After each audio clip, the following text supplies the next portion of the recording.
Welcome to the Conscious Marketing Podcast, where marketers come to look themselves in the mirror and discover how to unlock their superpowers. In this episode, we dive right into the nuts and bolts of our current industry scandal and ask, should marketers come clean? We're joined by data ninja Chris Penn from Brain Trust Partners to reveal the truth about data privacy, GDPR, and where marketers might be crossing the line. Chris Penn is the co-founder and chief innovator at Brain Trust Insights. He's a digital marketer, best-selling author, keynote speaker, and ninja for real.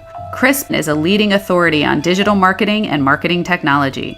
As a recognized thought leader, author, and speaker, he has shaped 4 key fields in the marketing industry: Google Analytics adoption, data-driven marketing and PR, modern email marketing, and artificial intelligence, machine learning in marketing. You can learn more at braintrustinsights.com. Jeff Livingston is the founder of Livingston Campaigns and Livingston Photography. He's a marketing leader, a buzz creator, a published author, and a social fundraiser. As an online marketer and social fundraiser, Jeff has helped brands and nonprofits raise more than $225 million online. And now he leverages the gig economy to make CMO-level talent and marketing project execution available for companies of all sizes. You can learn more at livingstoncampaigns.com. And that brings us to me. I'm Nicole Kelly, the founder of the Conscious Marketing Institute, a marketing visionary, industry innovator, and quantum healer. I have a track record for creating evolutionary change in the marketing industry. As an early pioneer in social media measurement, I wrote the book, How to Measure Social Media, and created many of the data standards that are still in use today. But then, life took an interesting turn, and after 3 minor strokes and a near-death experience that were caused from over 3 decades on the hamster wheel of success, I founded the Conscious Marketing Institute, where we have a mission to inspire marketers to unlock their superpowers, so together we can help humanity step into its full potential. Learn more at consciousmarketinginstitute.com. Please join Jeff and I in a warm welcome for today's guests, and together, let's create an industry-wide evolution of consciousness. Hi, and welcome to the Conscious Marketing Podcast Season 2. I am so excited to be here with a new format, a new approach, and what I believe will be an even more impactful show. I'm joined by Jeff Livingston and Chris Penn, who you've already been introduced to. So let's get to it because this is a packed show. Today we're here to talk to you about data, and as marketers, what is our responsibility in data? So we're going to discuss the Facebook and Cambridge Analytica, I guess you could call it scandal, if you will. Not really. Basically, the behind the scenes on that is that Cambridge Analytica purchased Facebook data from a Cambridge academic named Alexander Kogan and his company Digital Life. That data included Facebook user profile information for approximately 300,000 quiz takers and their friends, which ultimately resulted in, I think it was like 50 million profiles being scraped. And the conversation is really not about the 300,000 quiz takers, but it's the 49 million other people who didn't provide consent on whether or not they wanted their data to be scraped. And then to go a little step further, they also then use this data to potentially sway the election in the United States and many elections across the world. Oops. So we're going to dive deep into that, not necessarily talking about the fact that what Cambridge Analytica did, in buying the data is the piece that's illegal. The actual scraping of the data was within Facebook's terms and conditions at the time. They've since changed. We're actually going to take it a little step further and talk about, like, what does this really mean for marketers, and has the veil of what we've been doing for a really long time been pulled down? And then Chris, I'm so excited to have you here because you are, oh man, you're just like one of the best data ninjas in the business. And when I found out that you had launched your own consultancy, I was so excited because I get questions all the time of like, who do I go to for data? And I'm like, now I have the perfect person. So can you give us a little rundown on GDPR and what we're going to talk about with that? Sure. GDPR stands for the General Data Protection Regulation. It's an EU regulation that is extraterritorial, which means it applies to anybody who is doing business in the European Economic Area, the EU. It has a number of provisions, such as requiring consent for both the shortening of forms. You've seen the 72-page terms of service for some applications, or if you install a particular piece of Office software and you were to print out the user license for the Office software, you could actually make a very lovely chair out of it. There's so much of it. But also it requires consent for use cases. So if I collect your email address for my newsletter, I cannot then use it for retargeting unless I also obtain your consent to use it for retargeting. So every use case must be acquired separately. There are strong provisions for data protection and breach notification. You must have policies in place that address and publicize a data breach within 72 hours. And your systems must be designed with privacy first and foremost. It can't be an add-on. It requires both right to access, right to be forgotten, and also a right to move data. So what this means is that a company must, upon request, deliver the data that it has about a person to that person free of charge in an electronic format.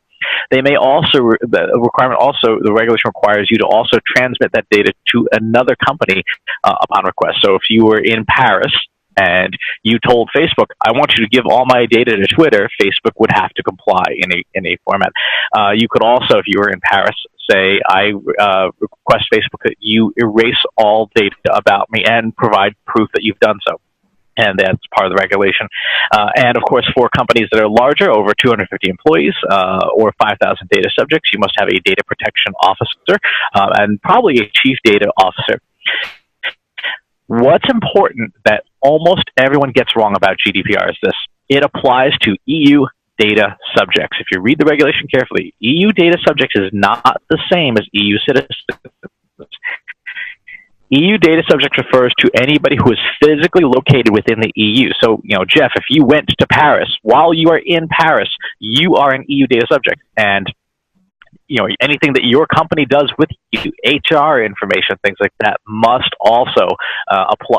GDPR now applies to your company and those systems while you're physically located there. So it applies to citizens, obviously, people who are there for any reason while they are on EU soil, people of any status, so citizen, non-citizen, migrant, protected class. If you are a Syrian refugee who is in Munich, guess what? GDPR applies to that person. Now, for marketers, I think, well, I don't do any business in the EU. The GDPR requirement says you must provide protection for any goods or services. It does not say financial transactions, which means that if your website accepts, people registering for a free ebook or something like that, all the marketing campaigns we love doing, GDPR now applies to you. If that data subject, if an American student who's in Berlin fills out a form on your website, GDPR now applies to you. And for those folks who think, I'll just pay the fines, no, you won't. Per incident, per infraction, GDPR's penalty is up to 2% of annual revenue. And for data breaches, the penalty is up to 4% of your annual revenue. So it doesn't, obviously, if you breach, 25 people's privacy with a data breach, guess what? You're giving 100% of your revenue to the European Union. And the other thing is, this is not something you can lobby against. This is not something that's prospective. This went into effect 2 years ago. The enforcement penalties take effect on May 25th, which is why we're hearing about this now. After May 25th, 2018, the EU will take companies to court. So the funny thing about that is we've had 2 years to prepare for this, but now everyone's scrambling going, oh my gosh, now we're going to have to pay money, which shows you where our real thoughts are as companies. Yep. So Jeff, Chris, that was awesome. A great summary. And I didn't realize that it applied to anyone on their soil. So we'll get into that a little more deeply. Jeff, do you want to talk about kids and how this extends not only to adults, but what are we doing with children and how are we protecting them? This is a really interesting time because a lot of the data breaches that we've experienced, including what happened with Facebook, is because of opt-in technologies where basically we single sign on with our Facebook profile or our Twitter profile or LinkedIn or whatever it might be, and we basically surrender our entire data and all of our friends' data perhaps at the same time. And so when you look at what's happening with children, we're actually creating another generation of people that are willing to surrender their data, and they're very young, in exchange for free content. Now, there used to be a law, it's still in place, it's called COPPA, or Children's Online Privacy Protection Rule. And what it does is it basically says anybody 13 or under, you have to protect their data, you can't exploit it, you actually have to have parental consent, et cetera, et cetera, et cetera. But what a lot of the digital content companies have done, including some of the more established players like PBS and NPR, et cetera, Nickelodeon, they have you opt in as a parent. And when you opt in as a parent for this free content, you're giving away your children's usage patterns. In addition, for example, with like YouTube, which is in a lot of trouble for this right now. I mean, they have a ton of kids content on their site. In fact, my daughter, who found out we were podcasting today, said, "Oh my God, my dad's going to be on YouTube," right? And to a 7-year-old, that's awesome. But think about that. A 7-year-old's like, "My dad's on YouTube." Well, that means she has accessibility to it. And when she has accessibility to it, that's my fault, right? However, YouTube is gathering her data, seeing which kid programs she's watching. And believe it or not, yes, we are getting suggestions about which programs we should see. We get those alerts just like everybody else. So what's really happening is we have a pseudo opt-in system for kids, just like we have for adults. Their data is getting exploited. They're getting served programming. And in some cases, like YouTube, you don't have the protections like you would in a normal kid site. And these kids are getting access to adult content. For example, I think there was a recent murder and YouTube had to pull it down. It was on their system. People complained about that. That's the kind of stuff that kids have access to now because of the opt-in type of environment we have. Now, the channels like YouTube and Facebook have kids Messenger and kids YouTube versions, but let's be honest, most parents don't even know that they're out there. They're not using them. And so we have several pseudo legislations which are looking at opt-in plus versions of data privacy, but nowhere near the level of protection that Europe is looking at for our consumers. Awesome, thank you. So let's take the global look at this, right? Let's take a look at not only what the regulations are saying, but let's just talk about from a marketing perspective in general and look at this through the eyes of the consumer. I did a little just survey of my friends and I started, talking about that as marketers. This is like, especially when you look at the Facebook and Cambridge Analytica thing, you're looking at GDPR, then you start getting into kids, we start to ask questions like, well, what do we have access to? And do consumers know that we have access to it? So I did a little survey of some friends and I said, did you know that when you fill out a form on a website to get a free ebook or to watch a video, that we can then take that information and we can merge it with other data, that anytime you've been to our website, we now know every page that you've visited. We can heat map where you've been on the page, that we can then go buy a mailing list and find out what your income is, what your nationality is, what your religion is, how many kids you have, possibly what school you went to. If we have any of your social profiles, we can then find you on not only Twitter and Facebook, but LinkedIn. Now we know where you work, and everyone's jaw dropped. No one had any idea that was the level of information and sophistication of data in the marketing industry. And so I guess the first question is, do you think consumers really understand the true breadth of data? Because I heard this where it's like, they know they're giving us their information, but do they really understand what information we have and how it's being used? No. I think the greater challenge, and the one I would put to marketers, is it's something that we talk about all the time. IBM had a fun stat. 90% of the data that companies collect never gets used. It sits in the equivalent of a desk drawer somewhere. So we may be collecting all this information, but unless you're actively using it for analysis, what's the point? Do I need to know what school you go to or what religion you are? Unless I'm selling religion, the answer is probably no. On the other hand, we're not doing a good job of using the data that could be useful. A big part of it's behavioral, right? So if you're on my website and you visit my services page and then my team page and then my contact page, I should be retargeting you because that is a pattern of behavior that indicates you are probably thinking about buying something, right? On the other hand, if you just visit a blog post and you leave, probably not. I don't need to know anything about you except that you behaved in a way that matches a likely buying pattern to be effective as a marketer. So in the age of GDPR and Privacy Shield and stuff, there's this concept that I've been trying to get people to understand. It's called minimum viable data. What's the minimum amount of data you need to do your job? Use that instead of collecting every stuff that you don't need, because all you're doing is setting yourself up for a massive data breach at some point. I can't compromise your identity as an attacker if all I have is what pages you visited. Yeah. That's fair. It's a really good point. I think if I may, I mean, it's an interesting time. And I think when we look at what happened with Russia and this particular situation and the outrage that the public expressed, to me, I think it's a digital literacy issue. We don't educate people on how to use the internet. We don't educate people on what's happening on these sites. We just say, hey, this content's for free. You have a bazillion long, sentence long disclaimer that you have to sign, and all of a sudden your data's gone. And when you have people that are basically illiterate in a digital sense, this kind of thing happens. They express outrage. It reminds me a lot of the credit card statement outrage that you would see 20 years ago when people all of a sudden would get hit with 25% rates and freak out. Well, you signed it. I mean, like you signed it. You put your signature on. You gave away your Social Security information. You took the money. You bought the stuff. And now you're complaining about that. And I get it. It's not fair. It's not what you thought it was.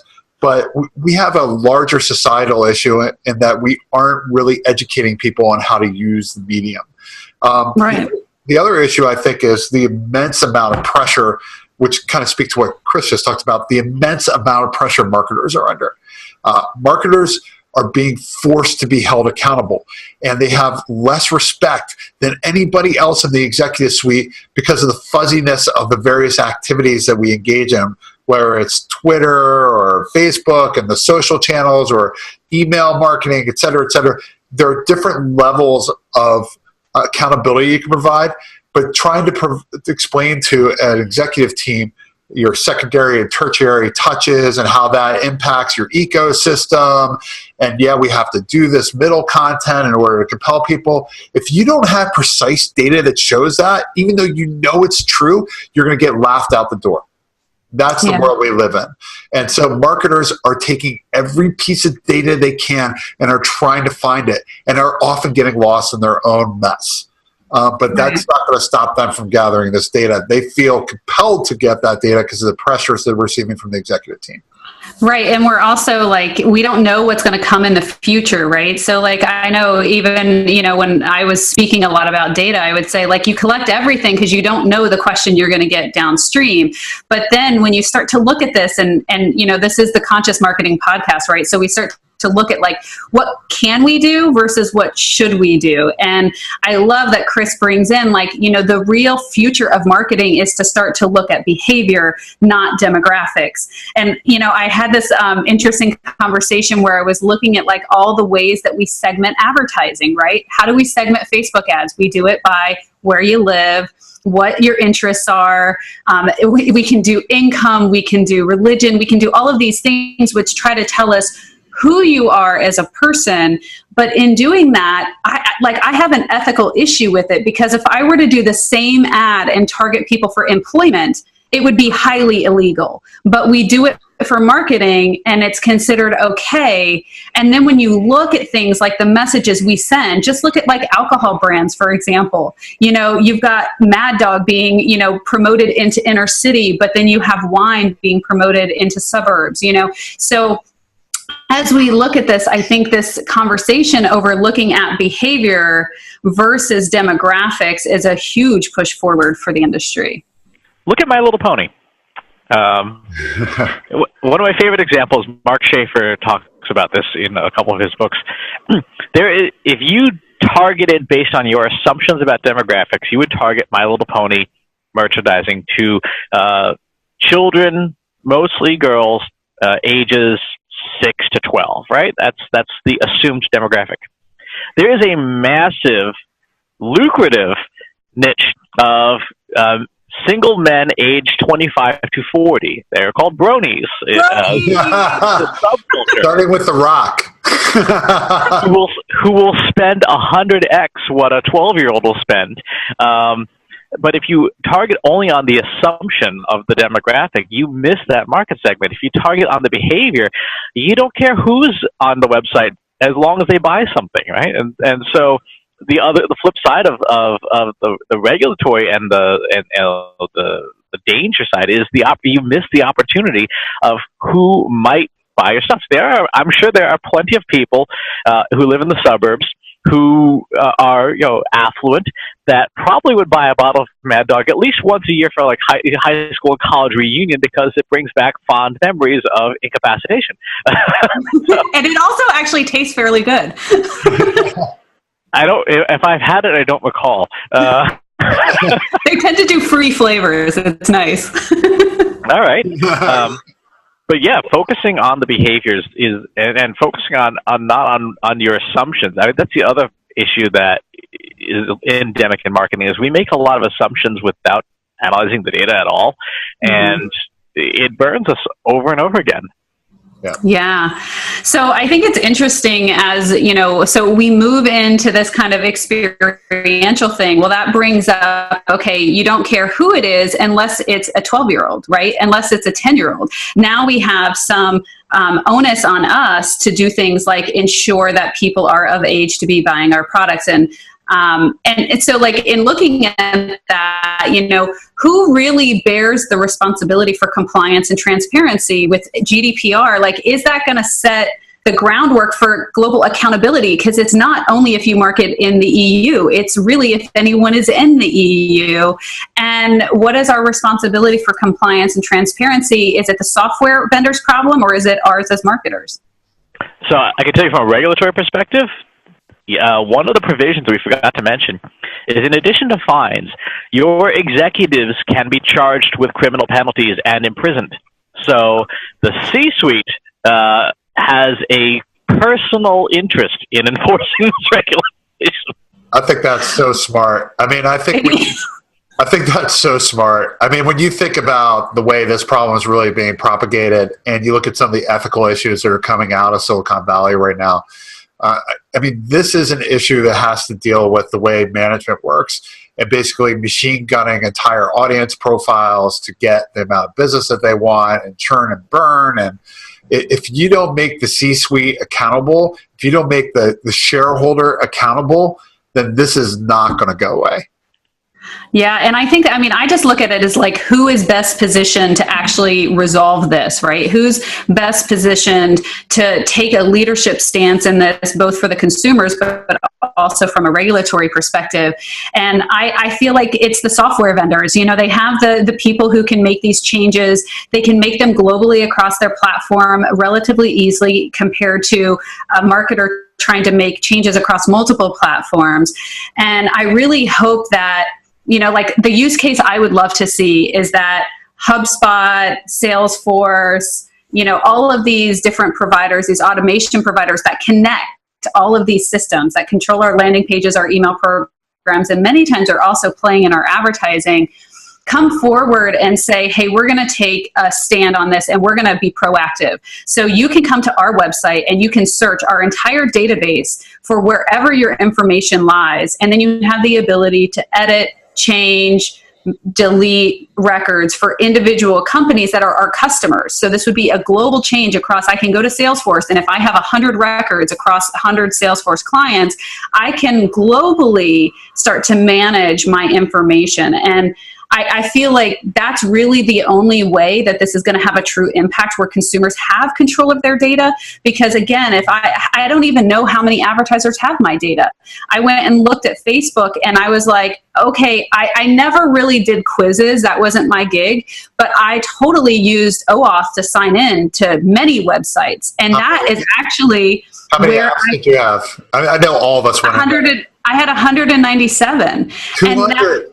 200. Yeah. And the interesting thing to me was that the biggest data breaches, in my opinion, of what I thought I signed up for versus what was actually delivered was with OAuth. It wasn't with my little, name quizzes or whatever. It was that I used my Facebook profile to log into someone else's website for convenience.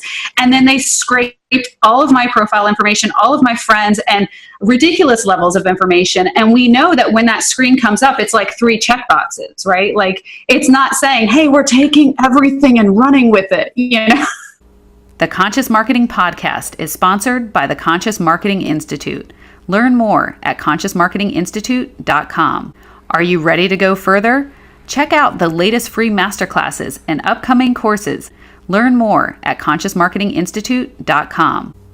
Are you loving what Jeff is laying down? You should hire him. Learn more at livingstoncampaigns.com. I really like seeing something happen that impacts people. There's nothing quite like building a product or a service or helping a cause where you get to see the customer or the end user really feel awesome or smile because this changed the way they think about the world. When you do something like that, that has lasting impact. And there's only 3 types of campaigns you can buy: fundraising, product launch, or some major corporate initiative. Learn more at livingstoncampaigns.com. And now let's get back to the show. It's not saying, hey, we're taking everything and running with it, Here's something crazy. Think about this. All of your children, 70% of children across America, use Google Apps at school to sign in and do their homework at home every single day. Wow. Think about that. I do think it's an interesting conversation because right now Facebook is under fire, but I think that the minute that this opens up to Google and YouTube, the world is going to change very fast because Google has more information on us than I think any other company in the world. I mean, Chris, what do you think? Well, have you read the book Everybody Lies? I think it's a fantastic, if you have not read the book, it's a data dive into all the things that people type into Google search. People ask questions of Google they would never dare ask another living human being. One of the most prominent questions detailed is by men asking about the average length of a certain part of their body. Again, that you wouldn't necessarily ask another living person, but you ask search engines. Well, of course, that's all tied to your search history. Your email runs through Google.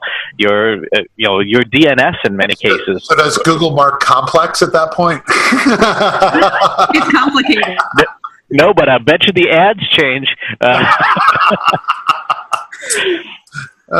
And what's interesting is that in watching the GDPR rollout, what's happening because of the complexity of global trade is that the tech companies are telling end users of like Google Analytics, okay, we have done our internal compliance and now we have enabled these controls for you to change your specific marketing about how you will do compliance for this.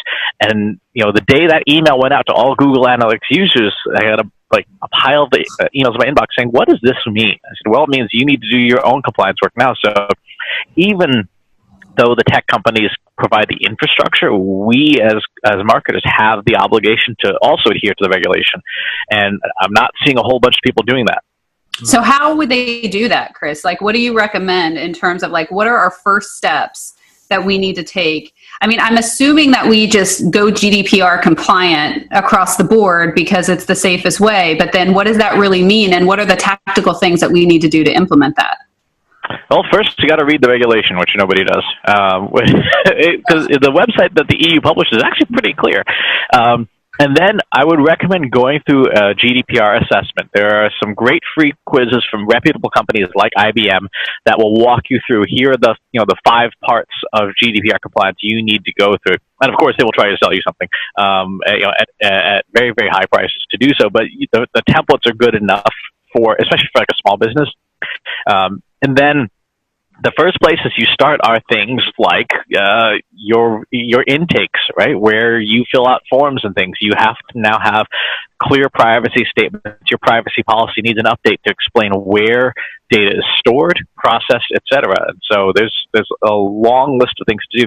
I feel like I should have like a big warning sign here for all of us saying none of us. I don't know about the two of you. I am not a lawyer. I don't even play one on the internet. And the proceeding and the following do not constitute legal advice. Please talk to an actual lawyer with some trade expertise about your implementation of GDPR, because doing it wrong gets you sued. Right. And I mean, you don't have much time. I mean, what is it, May 25th? Is that the date?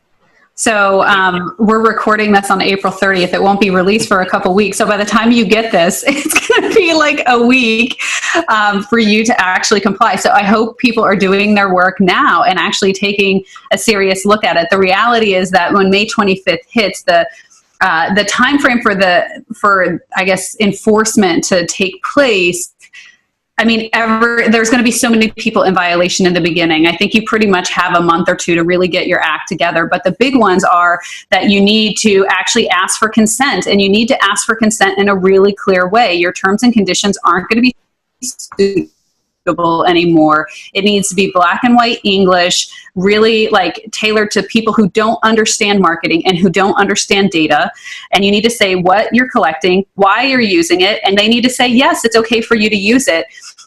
And as a marketer, I would say also it's important to explain why you're collecting the data. How are you going to make this a better user experience for them by collecting this data? Because when you give that long list, it's a little intimidating to someone who didn't even know you had access to all of that stuff. So what is the benefit to the end user for providing that data to you? And then get a simple yes or no, and then honor that yes or no. I think, honestly, like, every person who comes to your website should be getting a pop-up for probably the unforeseeable future saying, here's how we collect data, here's why we collect it, and are you okay with it? And if they say no, then you better have that mechanism in place that you stop collecting data, including cookies. I mean, this goes beyond just filling out a form. This is like also getting into cookie tracking. Just imagine you were trying to explain it to the Senate. That's how you should think about your privacy policies. Right. So let me get this clear, Zuckerberg. You would support legislation for... Right. Senator, we run ads. Yeah, let me ask you that 6 times. And also, like, I think it does get into, like, really as marketers, the industry is changing pretty rapidly, and consumers' knowledge about the industry, as well as consumers' attempts to avoid marketers, are like increasing, right? Like, ad blockers are at an all-time high. Consumers are saying, we don't want your marketing. And so I think we're also at this point where, you know, as an industry, it's time for us to also be conscientious of the people on the end of this equation, and that we hold some responsibility for the education of them. Would you agree, Jeff? Like, who else is going to educate them? Yeah, I think it gets down to value too. I think we've already touched on that indirectly, but getting brand value and having brand trust requires you to do this the right way. And I think in the United States in particular, especially with brands that are local to this country and not international, these brands are not going to comply unless they're very good, ethical brands that are committed to providing outstanding service and care about the customer first. I mean, remember back in the social media days when this thing really first started to break open? Back in the old day, Chris, remember that? PodCamp, man. But, like, you remember, like, the voice of the customer and how that was a huge issue, and for Dell and Network Solutions and for all these brands 10 years ago, where they were like, we're committed to serving the customer relentlessly and giving them whatever they need. And that's how they restored their brand reputations. We're at a place right now that people don't trust marketers. They shouldn't trust us until the marketer demonstrates to them over and over and over again, consistently through time, that they're going to, 1, provide value, and 2, they're not going to exploit them. Agreed. And I think that we're in that, like, the proof is in the pudding right now. It's like we've been talking about things like authenticity and transparency since all of us, like, entered the market back in the late 2000s, and I think I came in 2009. You guys were before me, probably 2007 or so. We had these conversations. Gray hair everywhere. I have gray hair now. It's like, it's freaking me out a little bit. I'm like, but now apparently it's cool to have gray hair. So I'm thinking about leaving it.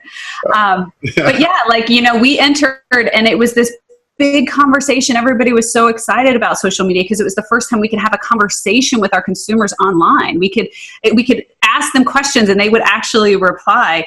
And since then, I would say that the whole social media conversation has really shifted into much more of a distribution platform, much more of an advertising platform. That two-way conversation isn't really happening the way that it used to, even in groups. We were at the Mid-Atlantic Marketing Summit, Jeff, and I asked the question of LinkedIn of like, what happened to groups, man? Like, they used to be cool. Now you go in and it's just like a dead zone of everybody promoting their own stuff. And so we're seeing that across the board. And to really engage consumers, I think it's time to start asking them questions about what they actually want again, and being authentic and being transparent and stepping in front of this and saying, hey, we actually care about the impact we have as a company, and we want to do things in a way that is respectful of our customers and is honorable not only to our company for its impact on profit and on revenue, but is honorable to humanity and is honorable to the world and to the universe as a whole.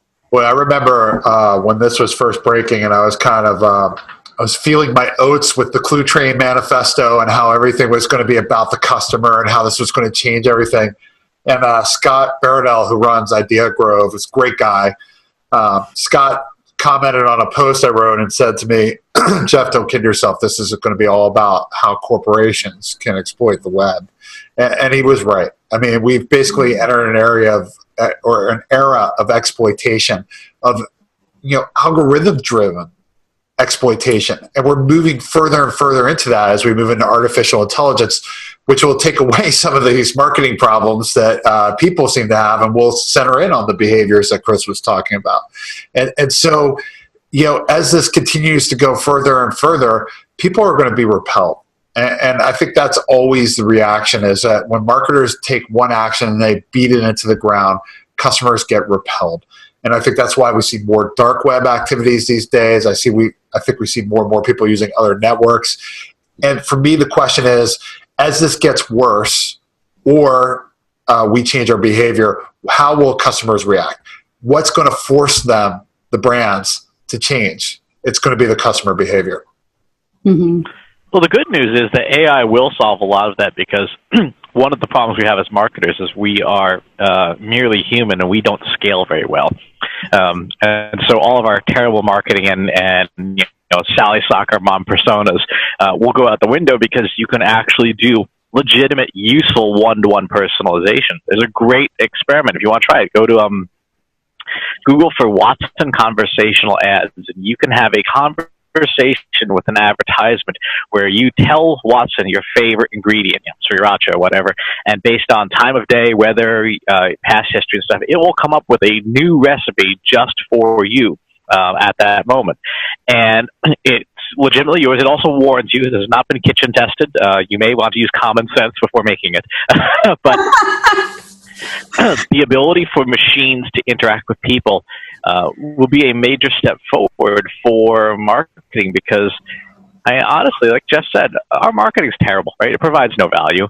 It's just sort of yelling at people. If the general experience is terrible and an AI can provide a mediocre experience, we're going to make the customer delighted on our very existence just by getting rid of our terrible human scale marketing and moving to AIs. And the good news for marketers is that the tools to do this are getting easier and easier every day. I was at the Think conference last month, and there's this technology called deep learning that used to be really, really, really hard to do. I used to have a poster on my wall that would check off of things that I still didn't know how to do. And at this event, they showed off this new studio product, IBM's Watson Studio, where you just drag and drop the pieces you want, and it does all the coding and stuff behind the scenes and assembles a learning computer for you. And you're like, so I could just check off that entire poster of things I didn't know how to do, because now it is as simple as a kid's programming language. So once people learn how to think about solving the problems, they can have the machines write the code and build legitimately useful value-based marketing with this technology, because you don't have to settle for crappy marketing automation anymore. You'll be able to actually make stuff that people want. Well, and in a way that will actually scale. I mean, I think, we've talked about one-to-one personalization for a really long time, and we've done a reasonable job of what we call one-to-one as like a one-to-one to a segment, right? Like, we're going to make this just for, those who live in this area. We're going to make this just for you based on your title, and we're going to make it resonate. But we've really never gotten to the point where our whole website changes based on everything that we know about you. And I think AI will allow us to start to get there. The question starts to come in of what happens when the machine gets it wrong. What happens when the machine puts something in front of you that's completely insensitive, either culturally or in any way, right? Like, I mean, I just look at the YouTube example that you gave, Jeff, of, they've talked about in YouTube Kids, they've had pornographic material show up because it was something for My Little Pony, and it was a brony promotion, and it ends up in front of a bunch of kids. So how do you deal with that, where you have this product that has these two audiences who like it for and I'm not saying all bronies like to have sex with My Little Ponies, but there is a segment. And this is what I found out about bronies. As a father of a little girl, I'm just horrified right now. I know, but it is the reality, right? So, like, how does AI accommodate for something like that? You're going to have the opposite problem. You're not. Yes, in the beginning, you're going to have tuning as the machines get smarter, but the opposite problem is it's sort of like the target advertisement problem, the case from a couple of years ago, where their very early machine learning algorithms were sending pregnancy products to this daughter of who was getting Target ads, and this father was incensed about it, and it turns out she actually was pregnant because the selection of products she'd bought prior indicated that was the case. And so the greater problem you're going to have is that the machines are too good at knowing exactly what you want. I mean, one of the interesting futures you could be looking at is sort of like WALL-E, if you've seen the movie WALL-E, where our machines get so good at marketing that we will all be perpetually poor because we will have no impulse control. The algorithm will say, we know this is exactly what you want right now. And you're like, how did you know I wanted mint chocolate chip ice cream right now at 10:15 on a Monday? And then there's a drone outside your door delivering it. Exactly. Yeah, it's interesting. So Doc Searles wrote a book called The Intention Economy, which, if you haven't read it, I will just say it's a very technical read. It was very difficult for me to get through because it's not in any way attempting to be conversational, but it specifically talks about how we're moving into this model where consumers want to be able to raise a hand and say, hey, I'm in the market for a car, and because I've raised my hand, now I'm accepting your advertisements, if you will, versus marketers essentially trying to figure out that I want a car, right? So if we move into this intention economy where now consumers are the ones who drive marketing coming towards them, for times when AI starts to predict things that we didn't want them to predict, what would that look like? And how could we give consumers the ability to say, hey, I actually am open to your advertising, I want it, but then shut it off the minute that they're done?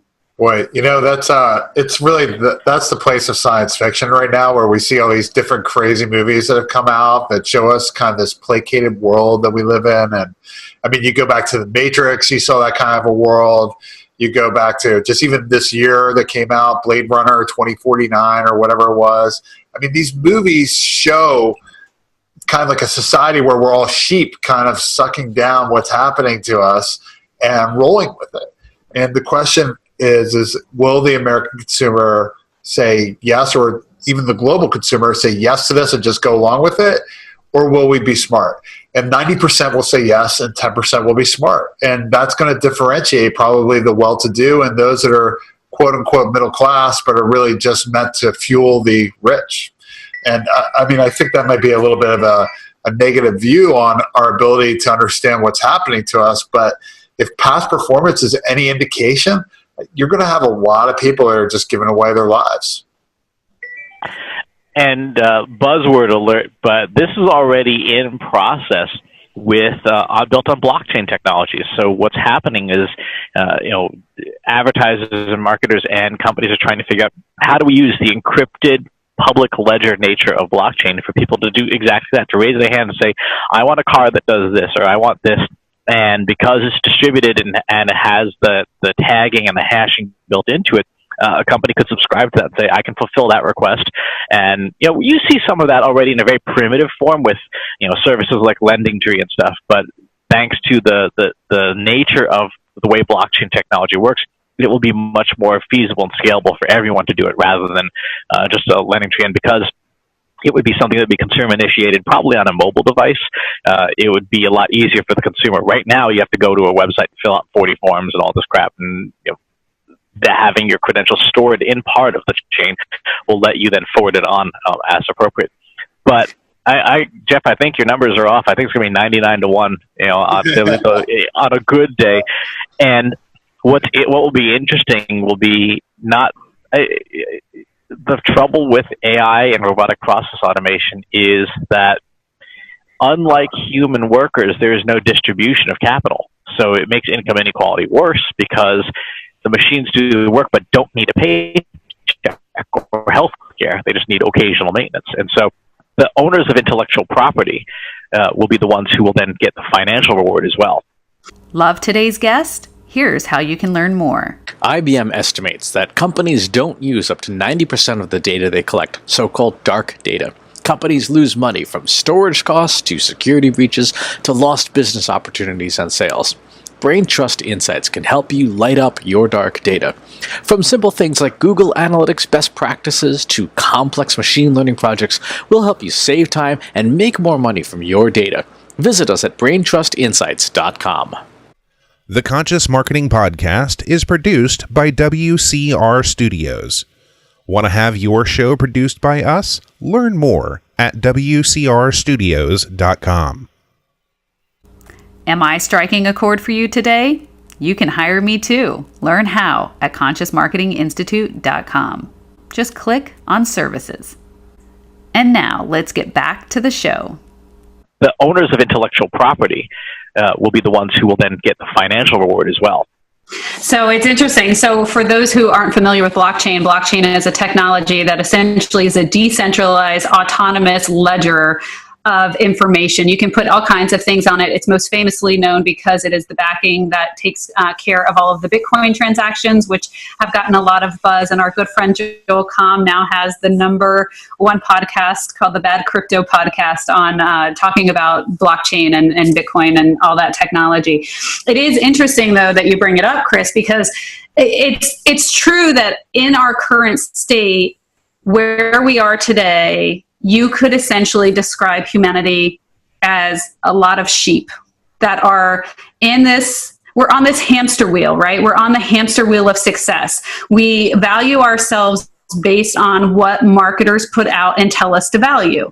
And we have created a very effective social conditioning engine that I would say has really, in many ways, dumbed down society. We haven't become a society of independent thinkers so much as we have become a society of individuals who think we're independently thinking, but when you really start to look at the choices that we're making and look at it in a very honest mirror, you start to realize, oh, wow, like I did everything I was told to do or everything I put on myself. We'll even take accountability and say, that's what I wanted to do.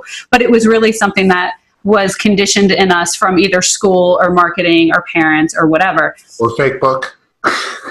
Or fake book, right? And so what I've noticed, though, this is really interesting because what I've noticed is that we are at this interesting tipping point with humanity where we have people who are still in the machine, you know, and to call them sheep really isn't fair. It's simply that they're unaware, right? They don't have the lens to look and say, wait a second, why am I making this decision? Where did this belief system come from? Is this what I really want? Or is this something that I inherited or that I received from someone else? But there are a huge number of people who are waking up and saying, wait a second, this engine that I've been on, this hamster wheel of going to work from 9 to 5 and coming home to get a paycheck to buy things in order to serve my family's needs is a hamster wheel. And this isn't the life that I want. And so we have many entrepreneurs who have gone out and who have started successful businesses, internet businesses even. I look at people like John Lee Dumas, right, he basically starts a podcast. He starts Podcaster's Paradise, and he's literally, the last conversation I had with him, he tells me he works 4 days a month. I mean, that is the dream, right, to have complete freedom. And those who are doing that are opening up access to things that as humans we didn't know we had the ability to do. And it starts with a conversation around consciousness.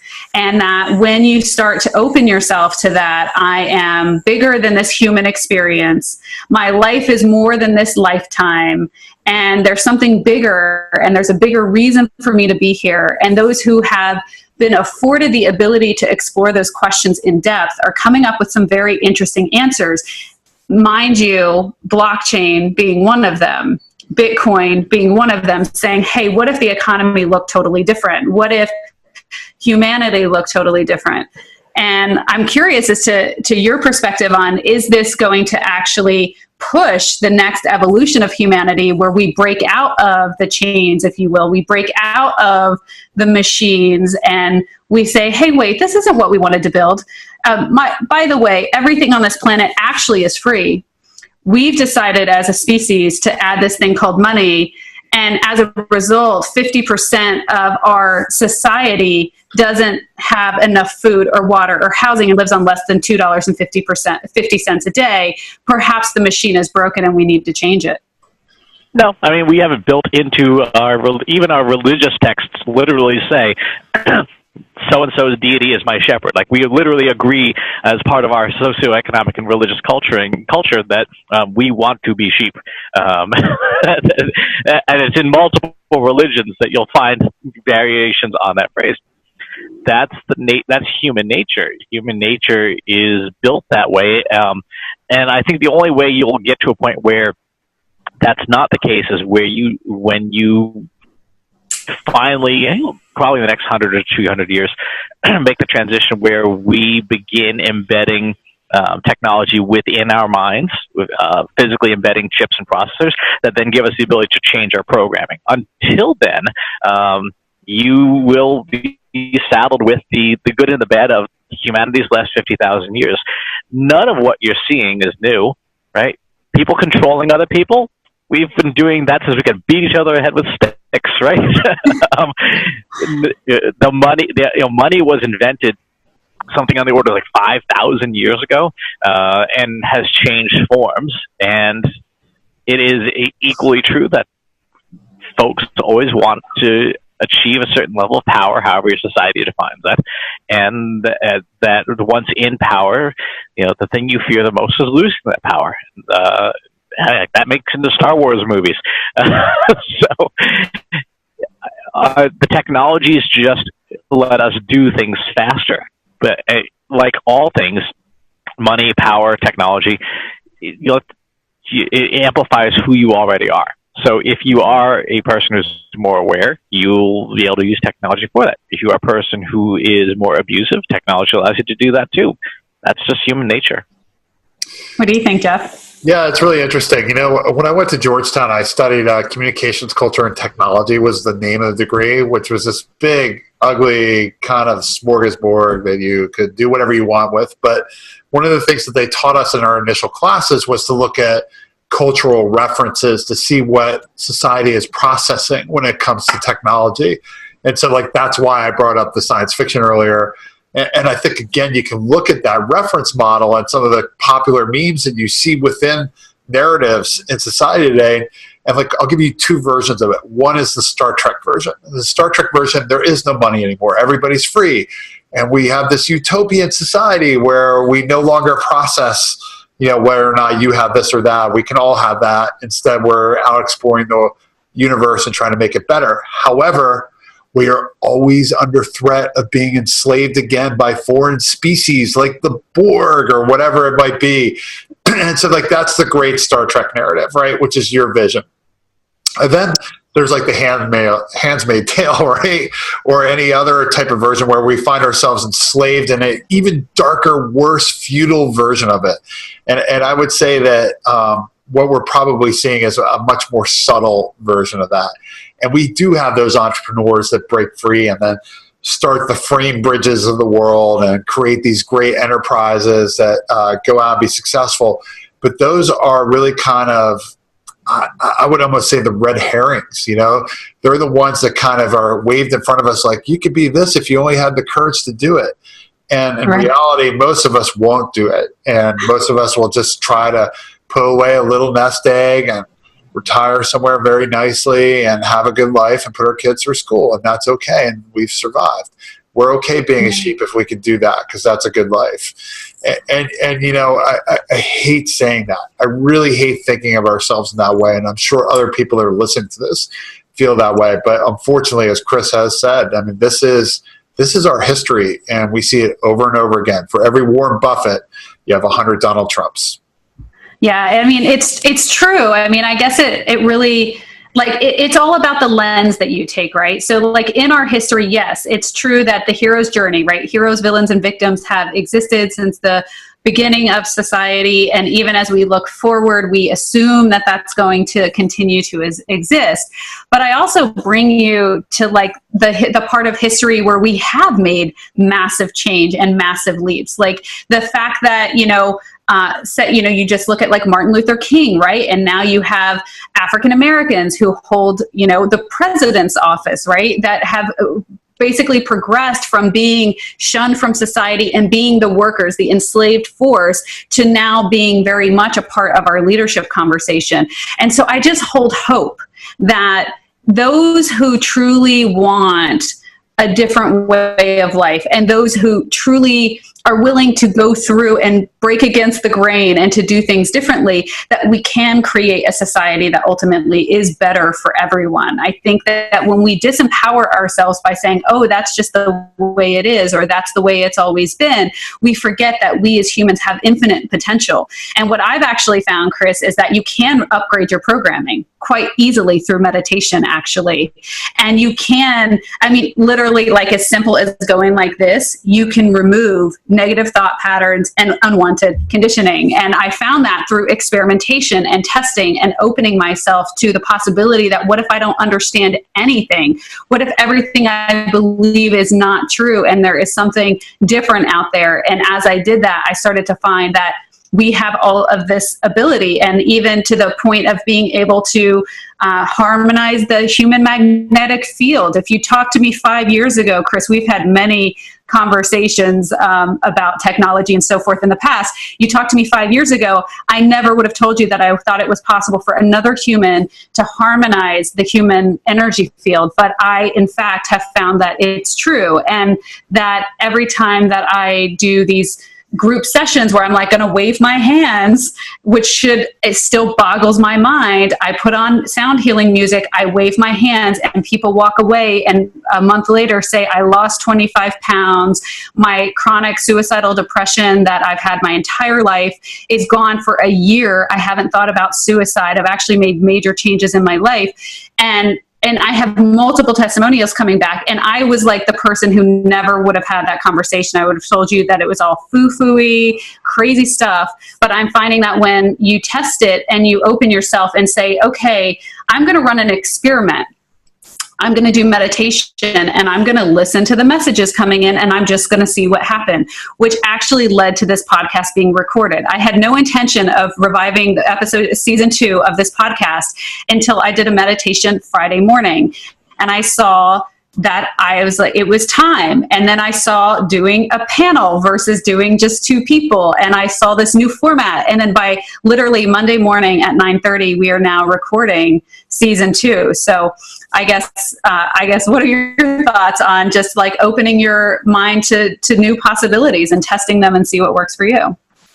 I think that is more than appropriate for people to do. I certainly have been doing that for a quarter of a century myself in the martial arts practice. The challenge that you want to overcome is not the accessibility or the technology or the methodology, but getting people to want to change.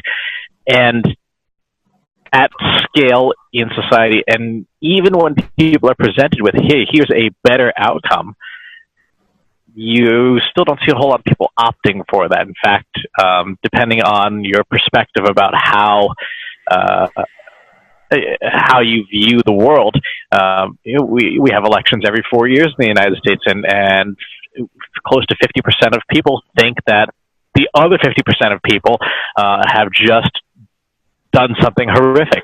And so until you resolve that and the ability for people to actually choose something better for them, you won't get that level of adoption, and certainly will not see that reflected in the way that you want people to do business.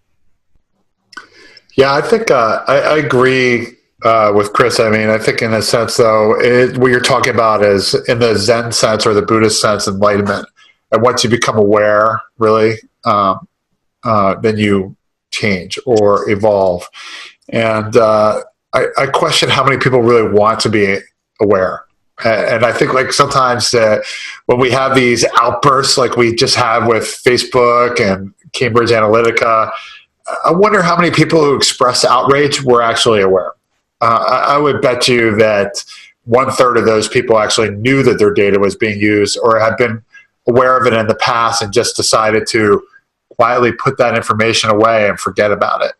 And when you think about it that way, it's kind of sad, but I do think that there's great freedom in being aware, and I think that is through evolution, and that is how evolution will occur.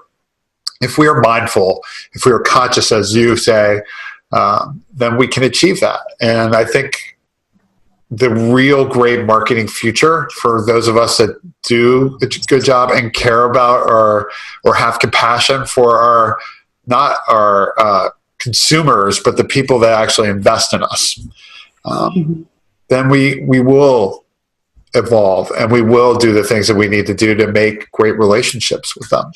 But I do think that that's just a level of presence and mindfulness that most people don't want to embrace. The Japanese would call it, there's a concept in Japanese and Tibetan Buddhism, the Vajra, so the diamond thunderbolt.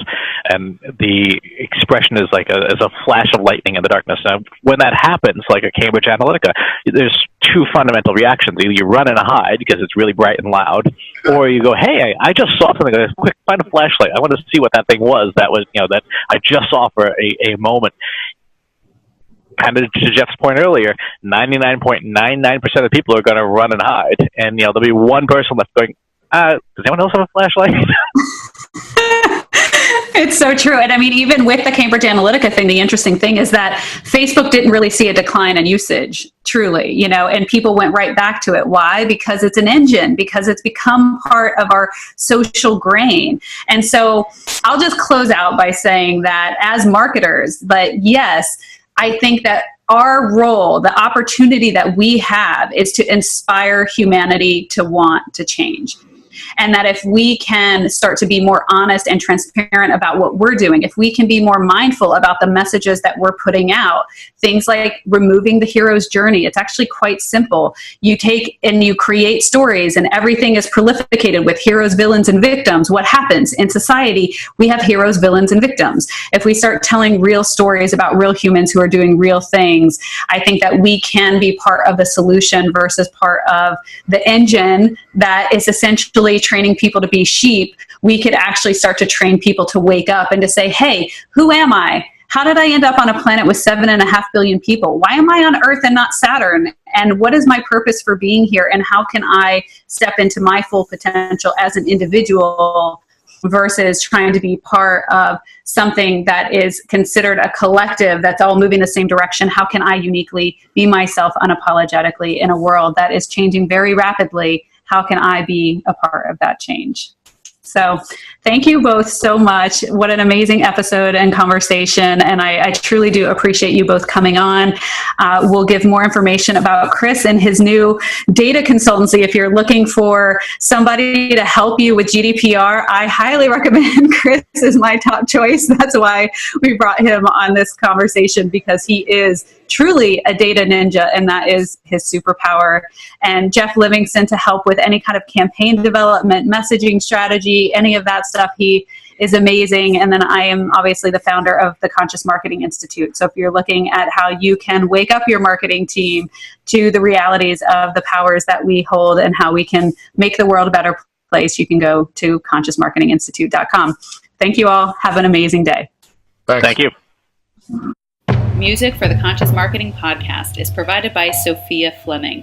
Please check out her new album, Collection of Reflections. Just search for Sophia Fleming online.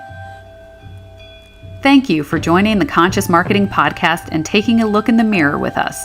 We hope you found you learned something new about yourself and have another tool to help raise the bar of consciousness in our industry. If you liked what you heard, please take the time to give us a review. Every review matters and helps another marketer find their way here. Want to have next week's episode automatically queued up for your commute?